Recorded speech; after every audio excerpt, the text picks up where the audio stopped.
Parmi les machines de guerre dont le nom est devenu célèbre, peu sont entourés d'une aura de peur, d'un respect et d'une réputation bien supérieure à leur nombre opérationnel.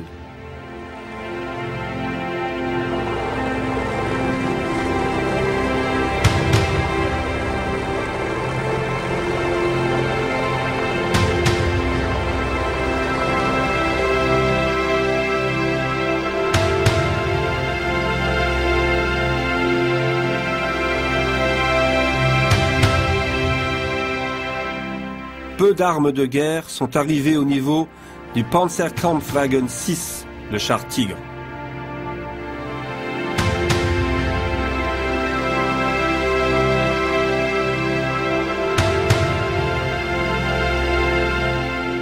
Introduit en service actif en 1942, le Tigre a immédiatement projeté l'aura d'une force blindée invincible.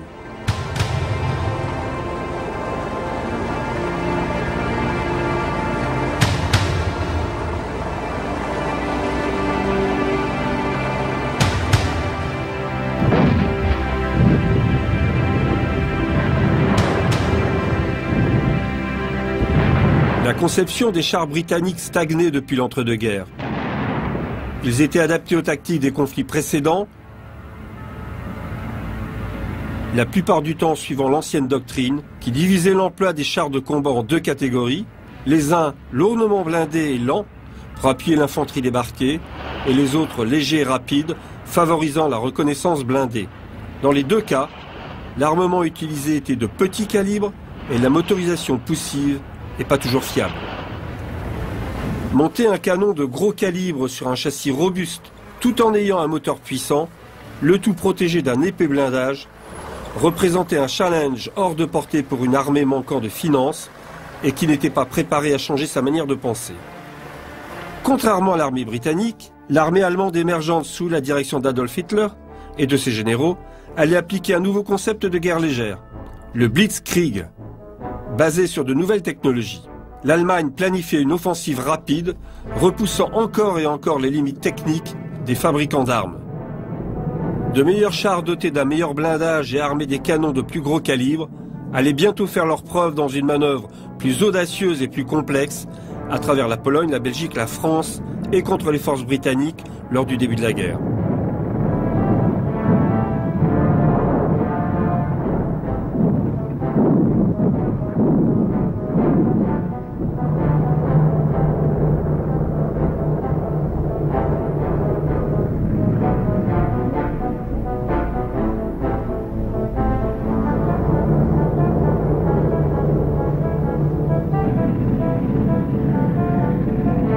Miraculeusement, les Panzers allaient stopper leur avance juste avant Dunkerque, permettant aux Alliés de s'échapper par la Manche en laissant derrière eux véhicules blindés et de soutien.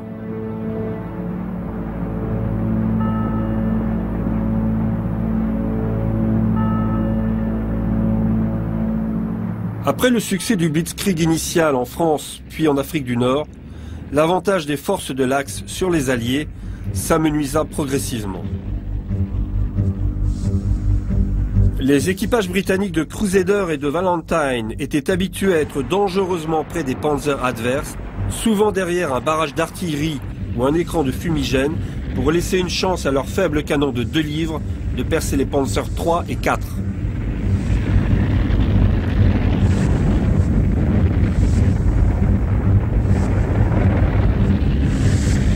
Ces tactiques nécessairement risquées se soldèrent par de lourdes pertes humaines et matérielles pour les Britanniques, pertes qu'ils pouvaient difficilement se permettre et remplacer.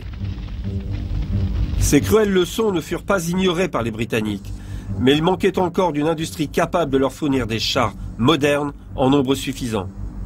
De l'autre côté de l'Atlantique, l'US Army, presque léthargique, commença à se relever et à prendre conscience. Elle reconnut l'importance du rôle du char dans la guerre moderne et la nécessité de produire un engin facilement, rapidement et relativement bon marché.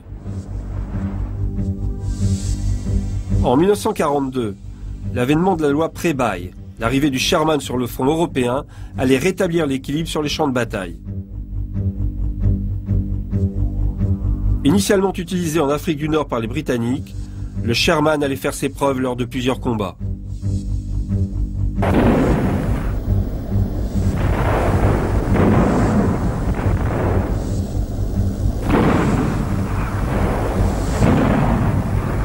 Avec de plus gros canons et de meilleurs chars, les Alliés commencèrent à se sentir plus en confiance pour affronter les Allemands.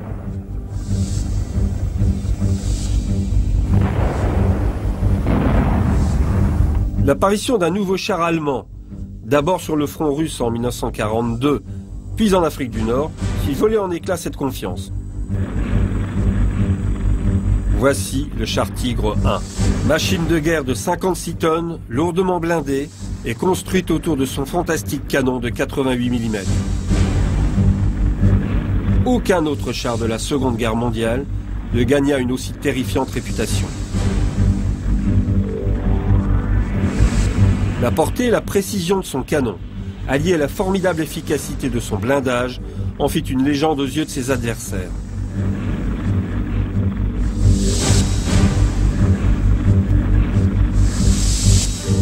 La peur du char se répandit à nouveau parmi toutes les troupes alliées engagées en première ligne.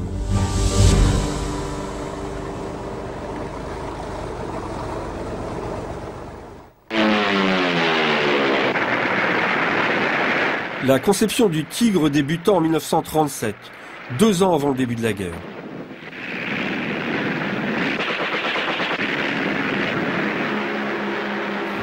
Deux entreprises allemandes, Porsche et Henschel, reçurent un appel d'offres pour développer un char de combat supérieur en tout point à ses adversaires connus ou présumés, et qui puisse s'intégrer aisément dans une armée allemande de plus en plus puissante.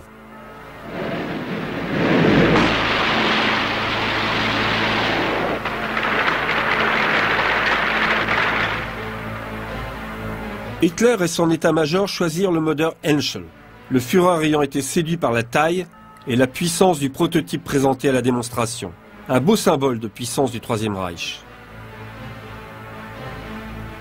La production commença presque aussitôt, seuls quelques éléments étant sous-traités à Krups et envoyés à l'usine de production Henschel.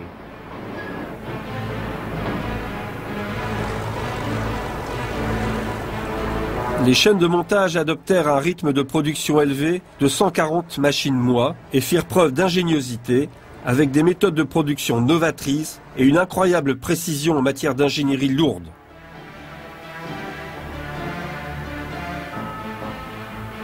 Environ 80 des modèles Porsche refusés furent convertis en canons anti-chars automoteurs, baptisés Ferdinand puis Éléphant, et utilisés d'abord sur le front russe puis en Italie.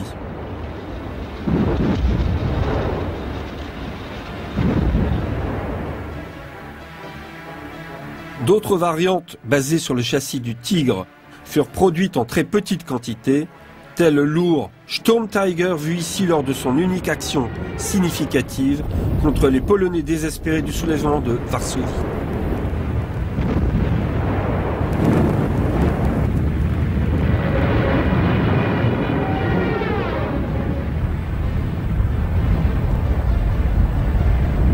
Les Allemands ont systématiquement bombardé la ville. On voit clairement ici l'énorme obus de 344 kg sortir du canon.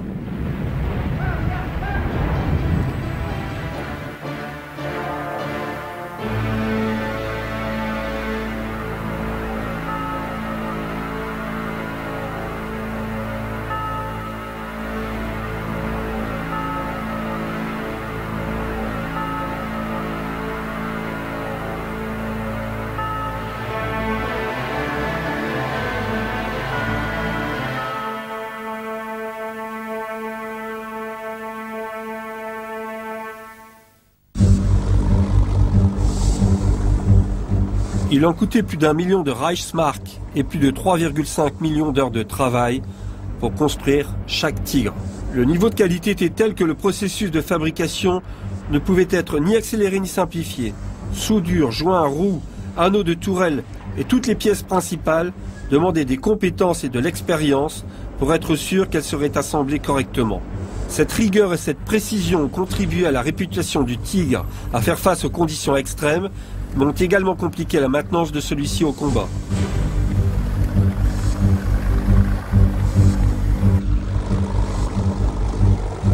Malgré son équipage de 5 hommes, son énorme canon et son épais blindage, les seules réelles innovations furent les roues imbriquées montées sur une suspension à barre de torsion. Destinées à améliorer les performances tout-terrain de l'engin et à supporter son poids élevé sur ses larges chenilles, ces caractéristiques allaient se révéler difficiles à atteindre dans les années qui suivirent. Les chars sortant des chaînes de production n'avaient pas d'équivalent dans les armées alliées.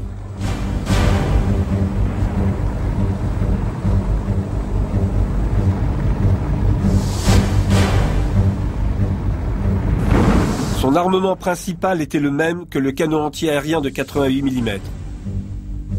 Développé à l'origine pour tirer la munition explosive destinée à détruire les appareils ennemis en altitude, il fut par la suite transformé en une arme anti-char très efficace et redoutée.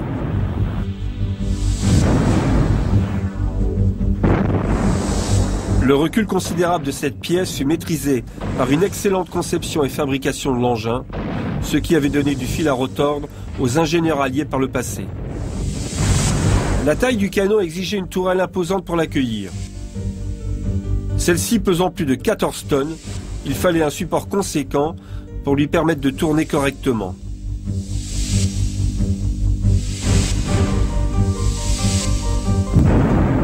La très haute vitesse initiale de cette munition, plus de 800 mètres par seconde, lui donnait une énergie cinétique incroyable et une trajectoire très rapide, facilitant la visée et le tir. Les projectiles de ce calibre étaient capables de percer le blindage de la plupart des engins de cette époque, qui étaient en général de 5 à 7 cm d'épaisseur, à des distances de 2700 mètres.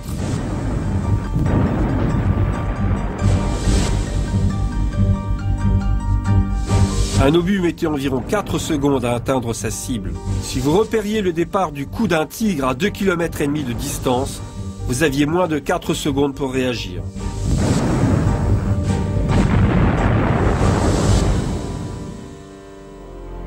La pénétration de la caisse d'un engin allié par un obus de 88 mm avait des effets catastrophiques. Avec de la chance, l'obus pouvait passer entre les membres d'équipage et ressortir sans avoir touché de partie mécanique vitale. Sinon, le projectile de 7 kg chauffé au rouge et lancé à une vitesse supersonique ricochait à l'intérieur de la cabine, tuant ses occupants et faisant exploser les munitions.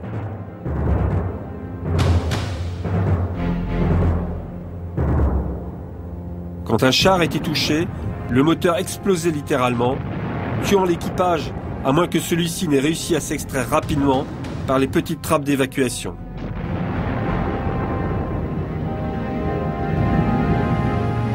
Le canon de 75 mm monté sur le Sherman était adapté à la plupart des engins blindés qu'il devait affronter, mais il fallait qu'il s'approche à moins de 750 mètres pour espérer percer la partie la plus fine du blindage arrière ou des flancs du Tigre. Les 15 cm du blindage frontal du Tigre nécessitaient quasiment un tir à bout portant des canons de 75 mm alliés.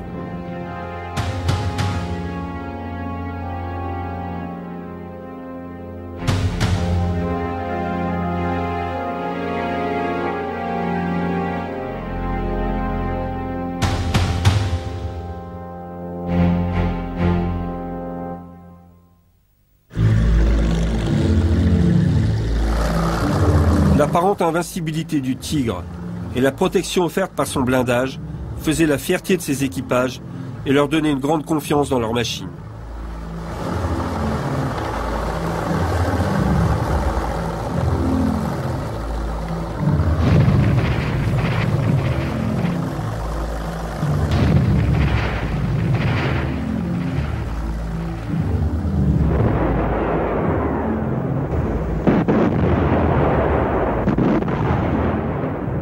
En plus de l'arrivée de l'hiver sur les steppes de Russie, une nouvelle menace sortie des usines de l'Oural remit en question l'avancée allemande, voire même sa survie sur le front de l'Est.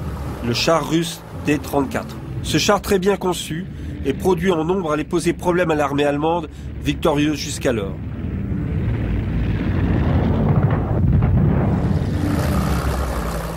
Avec son blindage en acier trempé révolutionnaire, son canon de 76 mm et ses larges chenilles, il pouvait combattre et manœuvrer efficacement, même en terrain difficile. Il était disponible en très grand nombre. Il est probable que c'est l'hiver russe qui stoppa l'armée allemande aux portes de Moscou, mais c'est le T-34 qui l'a fait reculer. Le Tigre fut envoyé en urgence sur le front russe pour faire face à cette nouvelle menace. Le T-34 était un char moderne, mais il n'égalait pas le canon de 88 du Tigre. Et comme le Sherman américain, il devait s'approcher à une distance suicidaire pour pouvoir percer son blindage. La conception simplifiée des chars russes a cependant permis d'en produire de très grandes quantités et a donné à l'armée russe la possibilité de submerger les troupes allemandes.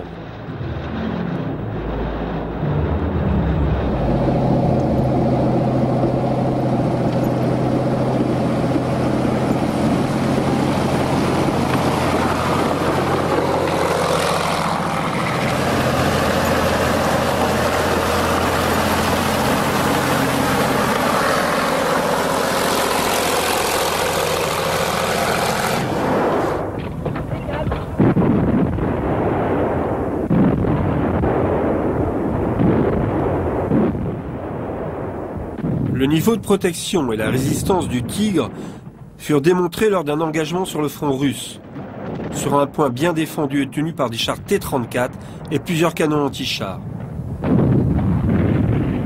Le combat dura 6 heures. Le Tigre fut touché 2 fois par des obus de 45 mm qui détruisirent le périscope du chef de bord, rendant celui-ci aveugle à ce qui se passait. Les pots fumigènes s'allumèrent tout seuls et la fumée entra dans le compartiment sans que l'équipage ne puisse faire fonctionner l'aération.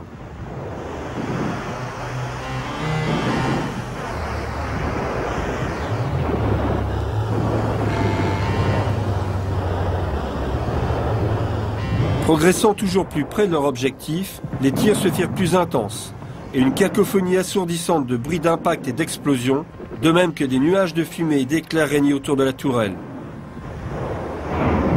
Un obus de 76 mm tiré presque à bout portant toucha le canon, brisant le masque et bloquant la culasse en arrière. Un projectile semblable pénétra le bloc moteur, allumant un feu qui fut vite éteint. Même une lourde charge explosive placée sur le toit par l'infanterie ennemie ne réussit pas à percer le blindage, ne provoquant qu'une grosse détonation et beaucoup de chaleur.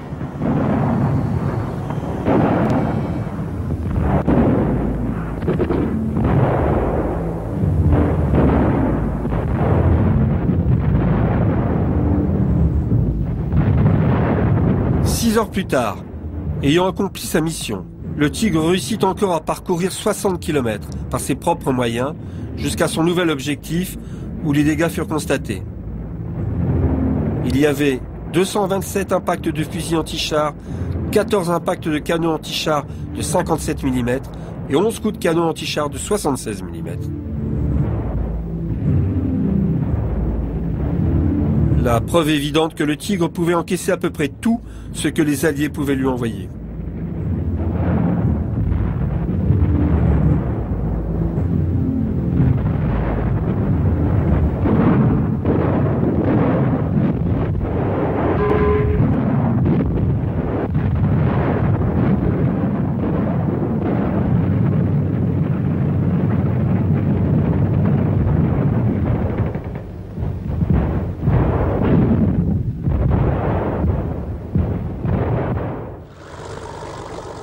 Les Tigres quittaient l'usine peints d'un certain nombre de couleurs de base. Leur camouflage respectif était réalisé par les unités sur le terrain afin que leurs chefs puissent les adapter au plus près de leur environnement.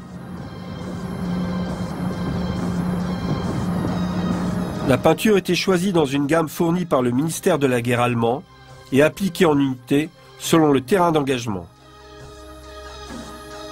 Les schémas de camouflage étaient choisis parmi un ensemble varié issu des précédents combats victorieux. Par exemple, lors de leur première action près de Leningrad en août 1942, le 502e bataillon avait peint ses Tigres en gris sombre. En janvier 1943, son jumeau, le 503e bataillon, avait repeint ses chars en blanc pour les confondre avec la neige à mesure qu'ils avançaient vers Rostov.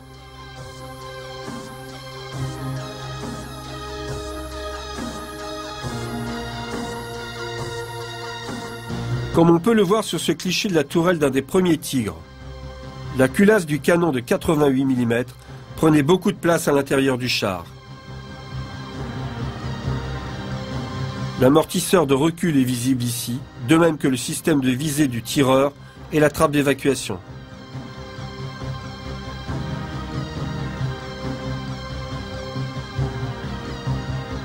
Pour protéger le chef de char de l'éblouissement, un écran était installé à sa droite et à sa gauche se trouvait un volant de contrôle de la rotation de la tourelle, duplication de celui du tireur pour aider au pointage du canon.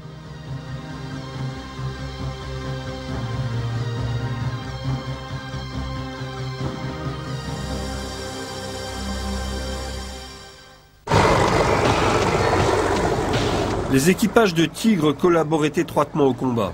Sous les ordres d'un chef aguerri, assis dans sa tourelle ventilée, avec à ses pieds le tireur, qui bénéficiait de l'excellente vision de sa coupole pour rechercher des cibles et relayer les instructions via l'interphone, même si une tape appropriée sur l'épaule du tireur pouvait remplacer celle-ci.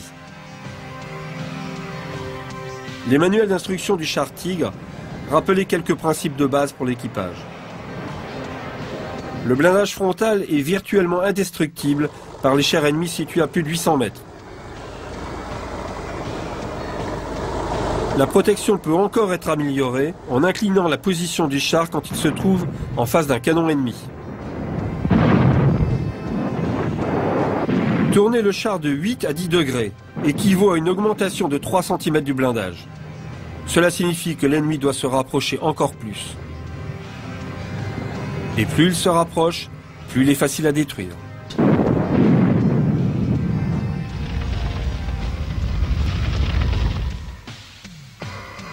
Utilisez la méthode dite de l'heure des repas pour avoir la meilleure protection possible. Signifie que le char doit toujours présenter son angle le plus protégé à l'ennemi.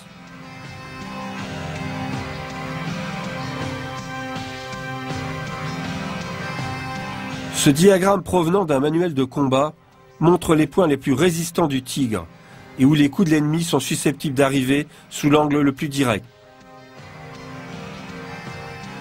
Lorsqu'il faisait face à plus d'un adversaire à la fois, utiliser la méthode de l'heure des repas face au premier permettait aux équipages de Tigre d'engager et de détruire les autres chars ennemis avant de simplement réorienter la tourelle pour finalement détruire ce premier char. Ce travail sur les distances et la méthode de la feuille de trèfle signifie que les chefs de char pouvaient calculer la distance à laquelle ils pouvaient laisser l'ennemi s'approcher depuis différentes directions.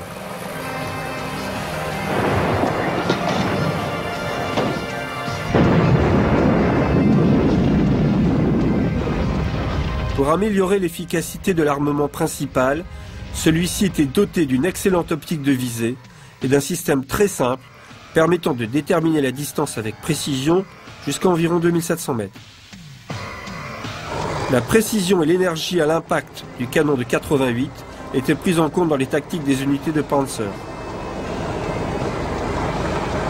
Les chefs de char avaient des instructions très strictes sur la manière de diriger efficacement leur engin. L'un des points principaux stipulait de ne pas faire feu en roulant pour conserver le maximum de précision et maximiser l'effet du canon de 88.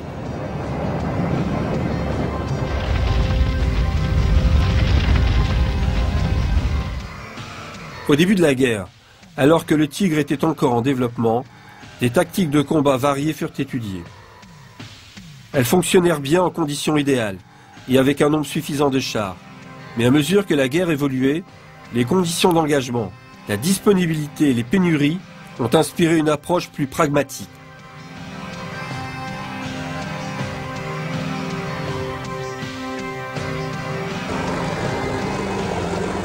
Lors de leurs premiers engagements, l'organisation type des 501e et 503e bataillons était de 4 pelotons, Zug en allemand, comprenant chacun 2 Tigres et 2 Panzer III,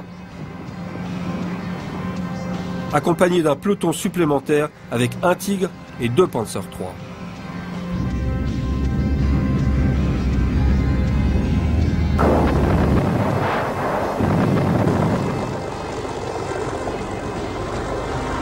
Ces formations de Tigres furent une mauvaise surprise pour les Russes à Leningrad en 1942. Plus tard en Afrique du Nord, les Alliés durent repenser leur tactique pour faire face à l'armée allemande.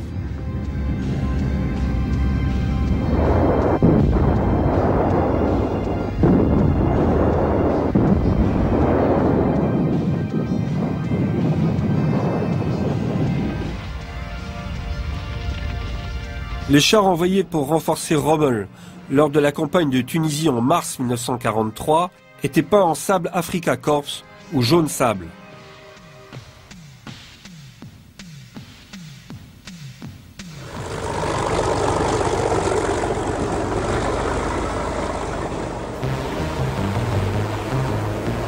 La supériorité des Tigres et l'efficacité des tactiques allemandes furent également démontrées lors de la bataille de Magnasie en Afrique du Nord. 4 Tigres détruisirent 40 chars Sherman et Grant du 1st Armored Regiment américain lors d'un bref engagement.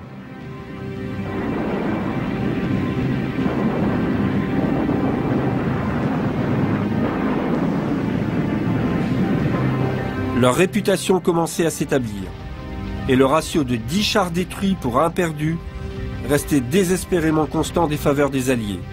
Il monta même à 18 pour 1 lors d'une des plus grandes batailles du front de l'Est.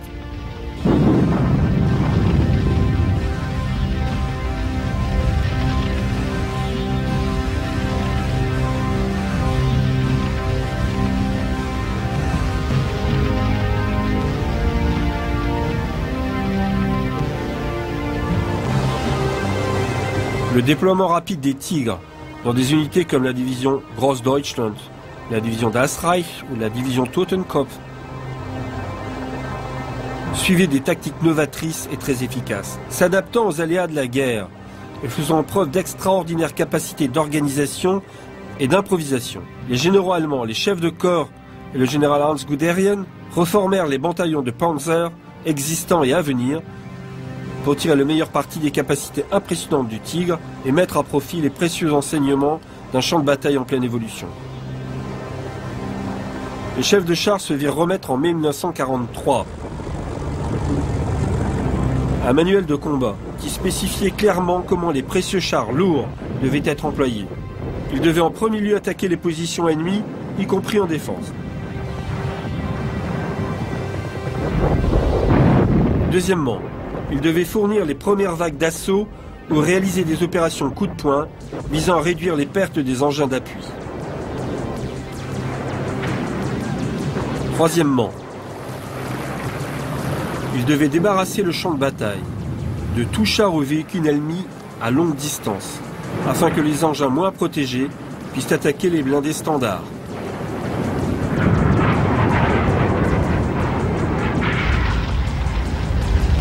Ces instructions furent suivies à la lettre afin de limiter les pertes et améliorer encore l'efficacité au combat.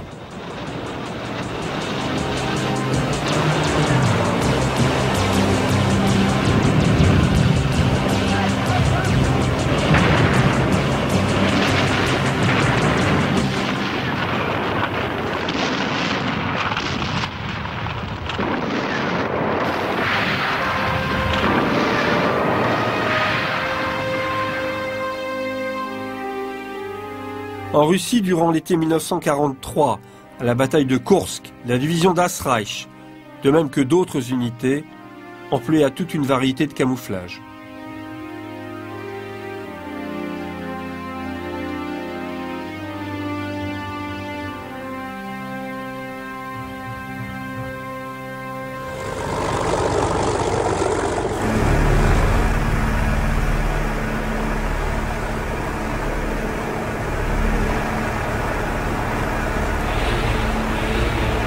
Lors de cette grande bataille, les Tigres furent utilisés dans le rôle pour lequel ils avaient été conçus, et presque toujours au maximum de leur potentiel.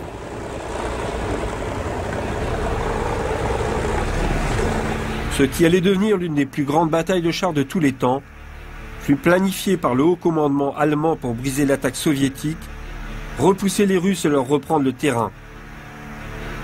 56 chars Tigres furent engagés au total. 14 faisaient partie de la Grossdeutschland, les autres étaient ceux du SS Panzerkorps. En tout, 2700 chars furent engagés par le haut commandement allemand.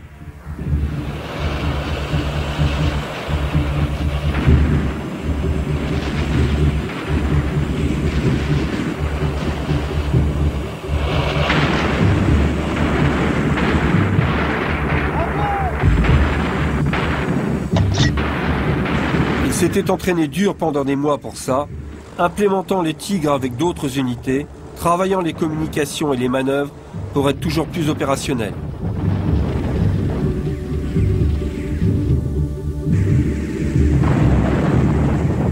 Les unités étaient très puissantes et confiantes, malgré les cuisantes défaites précédentes près de Moscou.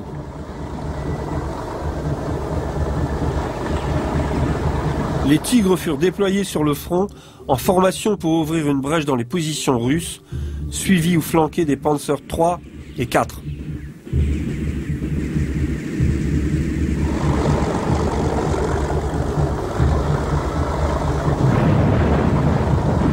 Ils passèrent à travers les défenses russes en rencontrant des centaines de chars ennemis qui essayèrent de s'approcher le plus près possible d'eux.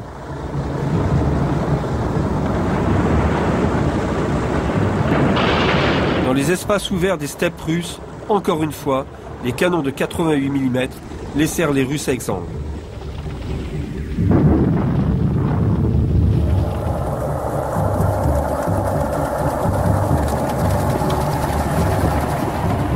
Les chefs de char des T-34 furent formés à l'attaque des formations de Tigres, se rapprochant et utilisant leurs tourelles, dont la rotation était plus rapide, pour fixer leur ennemi. Les combats pouvaient durer 5 ou 6 heures et devenaient un mortel jeu du chat et de la souris. Opposant des chars manœuvrant pour toujours présenter leur côté le mieux blindé à l'ennemi, cherchant ses points faibles, tirant avantage du moindre couvert et jugeant précisément quand avancer, quand faire feu et quand se retirer.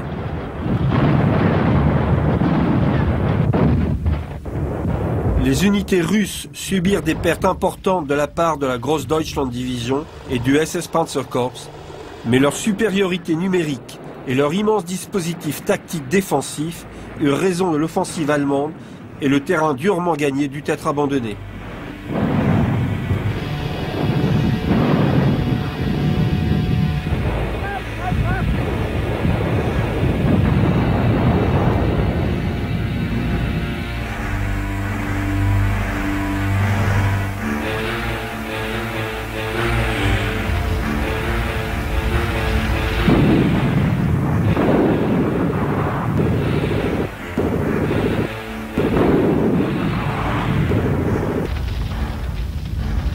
Bien qu'ils furent crédités du meilleur ratio de combat victorieux, de nombreux Tigres furent détruits, de même que la majorité du reste des chars allemands, écrasés sous le nombre par les chars russes.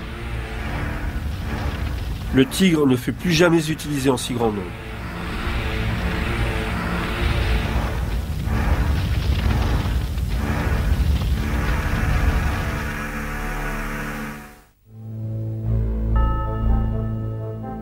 À la fin de l'hiver et au début du printemps 1944, des unités aguerries telles que le Schwerepanzerabteilung 509, 501, 502 et 507 utilisèrent de nombreux schémas de camouflage pour s'adapter aux changements de climat et d'environnement.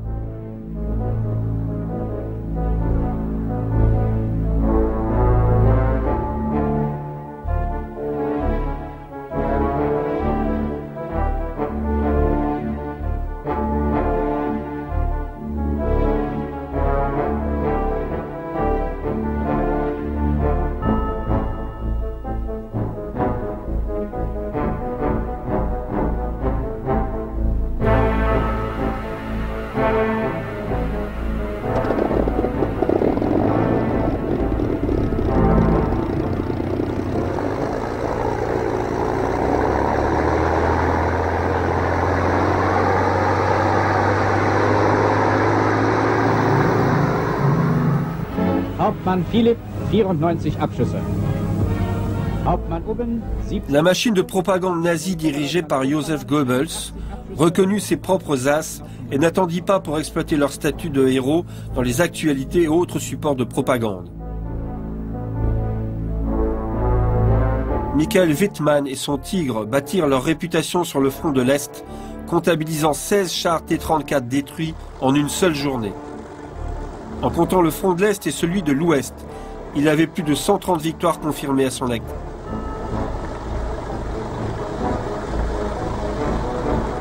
Les équipages de Tigre étaient considérés comme l'élite des forces blindées, à qui on confiait 1 million de marques de technologie militaire et la fierté de la machine de guerre nazie.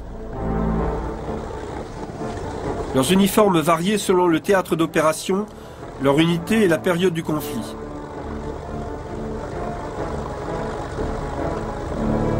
Les équipages SS de Tigre portaient leur uniforme noir de SS, le liseré rose de leurs épaulettes, les identifiant comme équipage de chars. Sur le terrain, différentes tenues de combat étaient portées selon les conditions d'engagement. En 1944, arrivent d'épais blousons et pantalons de cuir fabriqués pour les équipages de sous-marins. Ils n'étaient plus d'une grande utilité pour des U-boats bloqués le plus souvent dans leur port. On les transféra donc aux équipages de Tigre. Ils furent très impopulaires car trop lourds et encombrants à l'intérieur des tanks. Les combinaisons camouflées HBT qui permettent une plus grande liberté de mouvement à l'intérieur des chars et une protection à l'extérieur furent beaucoup plus appréciées des équipages. On peut également voir ici le système d'intercom radio. Comme pour tous les autres engins blindés de deux camps, les tenues devaient avant tout être pratiques.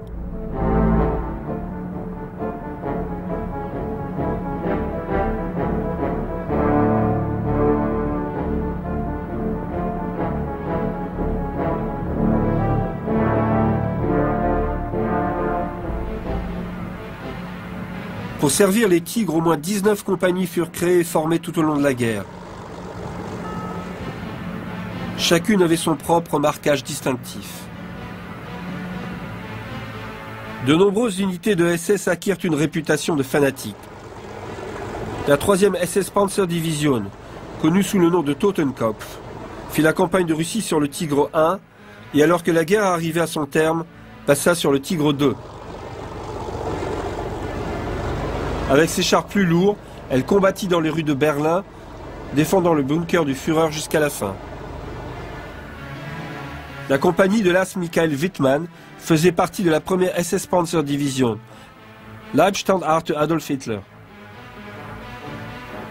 L'un des premiers bataillons était le Schwerepanzerabteilung 501, initialement sous le commandement du major Lüder. Le bataillon fut reformé après avoir combattu en Tunisie et fut engagé sur le front de l'Est après un entraînement en France.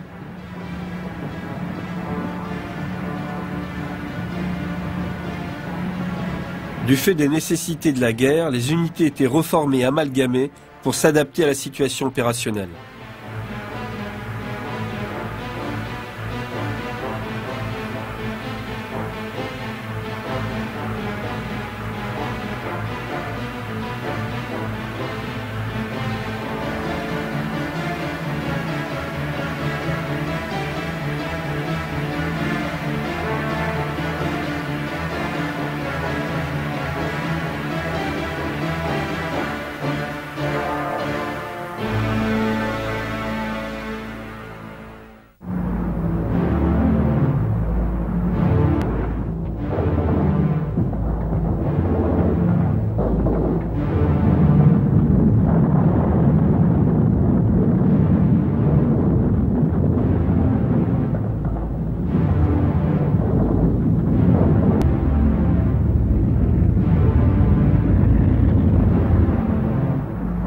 La supériorité aérienne alliée et les avions d'appui au sol tels que les Typhoons et les Mustangs rendaient les grands déploiements de blindés dangereux.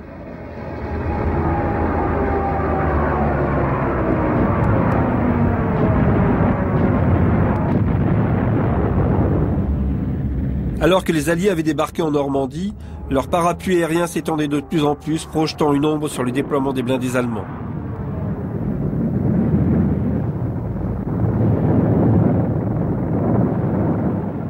Parfois obligé de devenir un véritable bunker mobile lourdement fortifié, le Tigre était souvent mis en embuscade en profitant de la portée de son canon.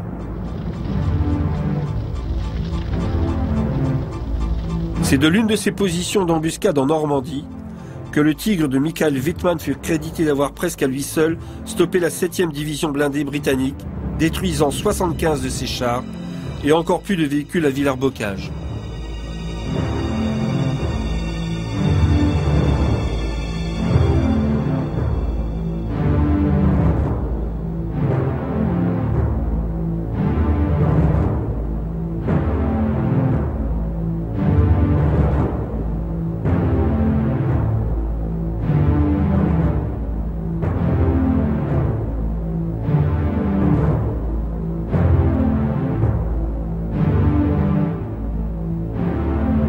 Lorsque son Tigre fut stoppé, chenille détruite, il fut forcé de rejoindre son quartier général où il fut accueilli en héros une fois de plus.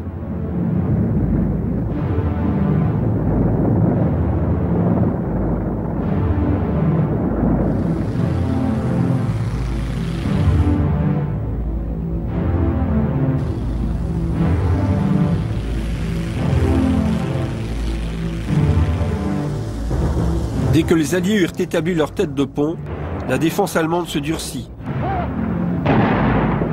particulièrement autour de Caen, où les troupes britanniques et canadiennes de Montgomery entraînèrent l'armée allemande dans une longue bataille d'usure.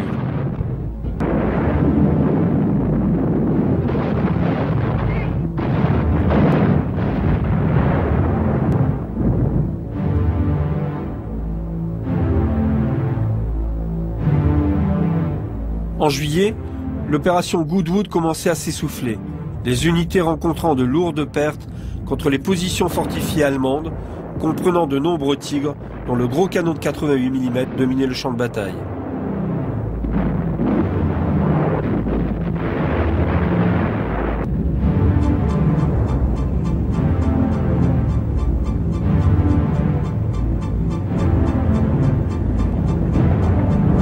Une seconde attaque eut lieu en août. L'opération Totalize devait repousser les Allemands et prendre la poche de Falaise.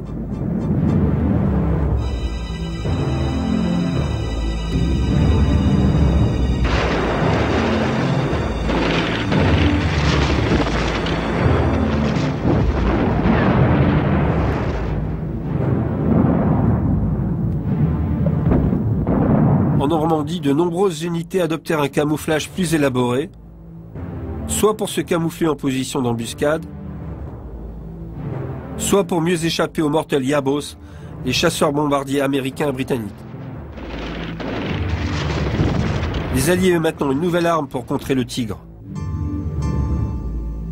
Les préparatifs fébriles du débarquement avaient permis aux Alliés de monter un canon de 17 livres sur le Sherman. Les équipages avaient eu peu de temps pour s'entraîner et seulement quelques-uns étaient prêts pour la campagne de Normandie.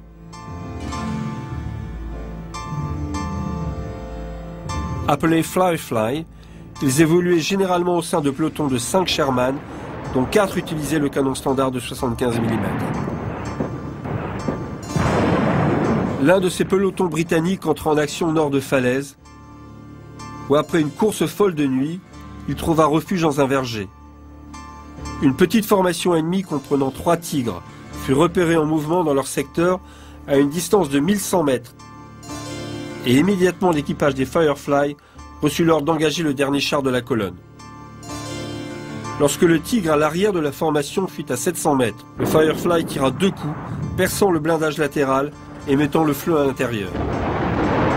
Les Tigres restants se présentèrent à l'ennemi de la façon heure des repas. Le Firefly tira un obus supplémentaire et le second Tigre prit feu. Le premier Tigre de la colonne fut touché de 2 projectiles alors qu'il tentait de se mettre à couvert et commença à brûler. Comme à chaque fois qu'un char est touché, les munitions en explosant à l'intérieur firent voler le Tigre en éclats.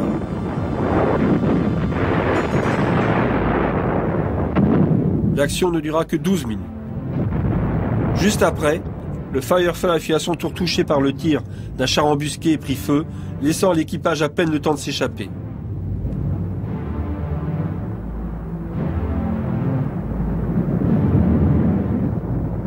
Ce n'est que plus tard pendant la bataille qu'il fut établi que le Tigre de tête était celui de l'as allemand Michael Wittmann. Une légende touchait à sa fin.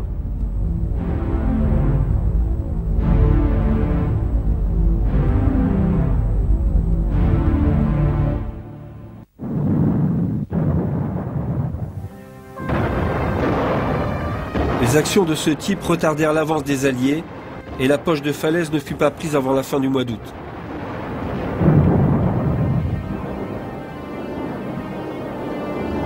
Le carnage infligé aux forces de l'Axe, retranchées sans protection dans Falaise, dépasse l'entendement.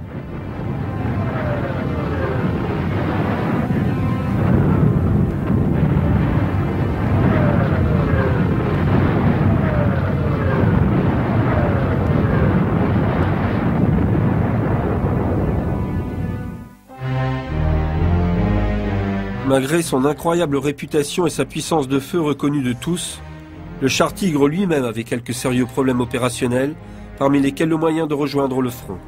Les larges chenilles nécessaires pour soutenir l'énorme masse de la machine sur les sols meubles ne pouvaient pas être utilisées longtemps sur route, car les forces générées risquaient tout simplement de détruire les chenilles ou les galets de roulement.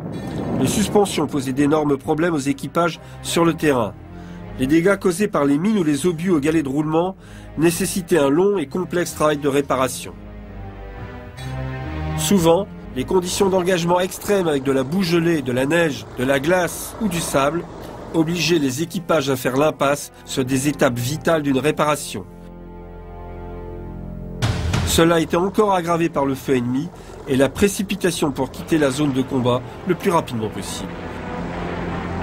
Le manque de maintenance signifiait que le char pouvait très rapidement tomber en panne, obligeant son équipage à l'abandonner après l'avoir détruit. Comme le Tigre et ses chenilles étaient d'un gabarit plus large que les autres chars, ils ne passaient pas dans les tunnels des lignes de chemin de fer utilisées pour l'acheminement vers la zone de déploiement. Ces chenilles devaient être remplacées par des chenilles de transport plus étroites. 4 des lourdes roues devaient être retirées de chaque côté avant que l'énorme engin puisse monter sur un wagon à plateau. Dans de bonnes conditions, avec les unités de soutien adéquates et une main-d'œuvre qualifiée, cette opération prenait 4 heures par char, sachant qu'elle devait être exécutée en sens inverse une fois à destination. Si les choses se précipitaient à cause du feu ennemi, de mauvaises conditions par empressement, le Tigre risquait tout simplement la casse à court terme. Le soutien des Tigres alla de mal en pis à mesure que la guerre avançait, la supériorité aérienne alliée nuisant à la mobilité des unités terrestres en espace ouvert. Les Alliés détruisaient purement et simplement les routes et les voies de chemin de fer.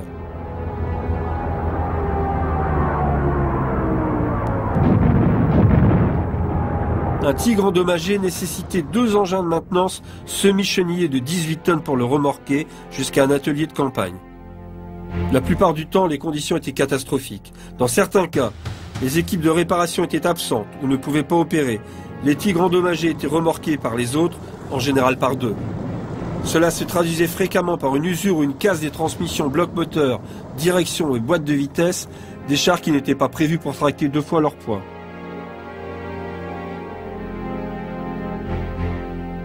On cite un cas en Italie où 14 Tigres du 508e bataillon de chars lourds furent déployés pour attaquer les Américains qui, après avoir débarqué, fonçaient vers Rome. Néanmoins, très vite, pour d'obscures raisons d'ordre tactique, le bataillon fut obligé de se replier. Du fait d'un manque d'organisation et de techniques de remorquage efficaces, seuls 8 de ces chars réussirent à rejoindre leur atelier de campagne, dont 4 en état de combattre. L'un fut immédiatement touché et détruit par un tir d'artillerie, 2 autres eurent des problèmes de boîte de vitesse en manœuvrant, laissant un seul char Tigre opérationnel. Si on avait donné une chance aux équipages de mener une maintenance correcte, et si les équipes de réparation avaient été plus présentes, les choses se seraient déroulées autrement.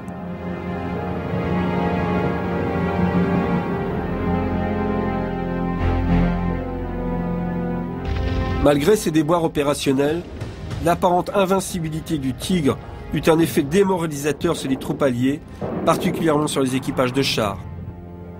Sa réputation était telle que si les équipages de chars alliés engageaient des chars ennemis, il supposait d'entrée de jeu que ceux-ci étaient tous des Tigres et adoptaient des manœuvres de repli.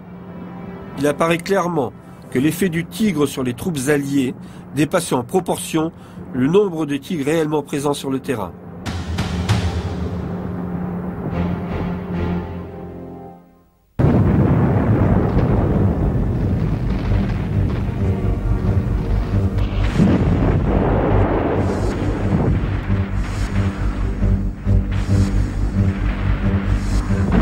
Le Tigre fut mis en service lorsque l'équilibre des forces commençait à basculer en défaveur de l'Allemagne. Il eut un impact décisif sur les opérations offensives, mais il fut aussi une formidable arme de défense. Les situations auxquelles il eut à faire face étaient souvent au-delà de ses capacités. Le manque de ressources provoqué par les raids aériens alliés ne permit pas d'en construire suffisamment, et la destruction des infrastructures empêchait de les acheminer là où il y en avait le plus besoin.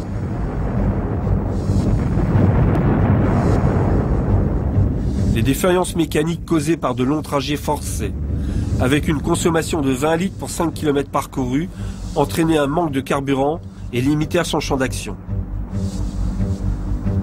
Le pire est quand on compare les chiffres. Les Russes ont fabriqué des dizaines de milliers de T-34. Les Américains des dizaines de milliers de Sherman.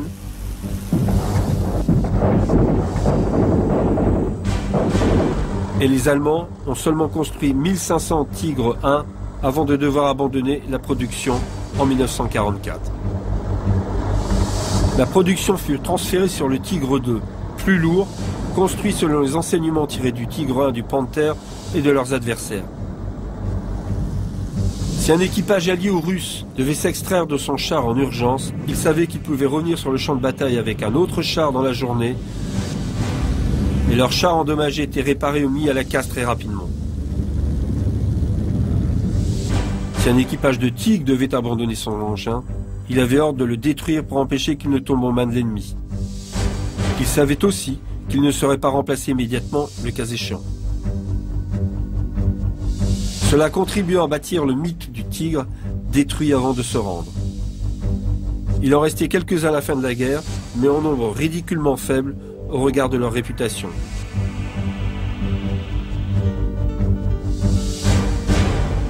Comme pour tout prédateur obligé d'opérer devant un nombre toujours plus grand d'adversaires, la défaite est inévitable.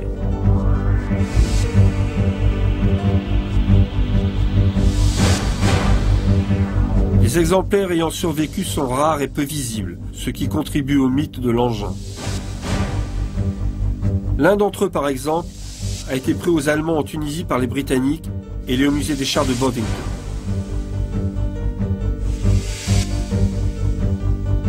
Un autre apparaît de manière plus menaçante au mémorial de Vimouty en Normandie, figé le long d'une route. Un Tigre en état de marche est parfois de sortie au musée des blindés à Saumur.